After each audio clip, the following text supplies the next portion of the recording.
મુંબઈ પોલીસને પીએમ મોદીના વિદેશ પ્રવાસ દરમિયાન વિમાનને ઉડાવી દેવાની ધમકી મળી હતી.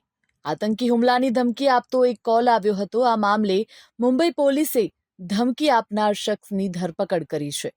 મુંબઈના ચેમ્બુર વિસ્તારમાંથી આ આરોપીને ઝડપી પાડવામાં આવ્યો છે. મુંબઈ પોલીસે જણાવ્યું હતું કે વડાપ્રધાન નરેન્દ્ર મોદીને તેમના સત્તાવાર વિદેશ પ્રવાસ પહેલા ધમકીભર્યો ફોન આવ્યા બાદ મંગળવારે મુંબઈના ચેમ્બુર વિસ્તારમાંથી એક વ્યક્તિની ધરપકડ કરવામાં આવી હતી.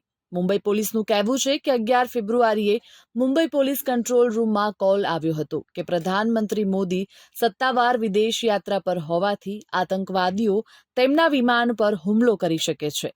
માહિતીની ગંભીરતાને ધ્યાનમાં રાખીને પોલીસે અન્ય એજન્સીઓને જાણ કરીને તપાસ શરૂ કરી હતી. પોલીસે જણાવ્યું કે મુંબઈ પોલીસ કંટ્રોલ રૂમમાં ધમકીભર્યો કોલ કરનાર વ્યક્તિની ચેમ્બુર વિસ્તારમાંથી અટકાયત કરવામાં આવી છે.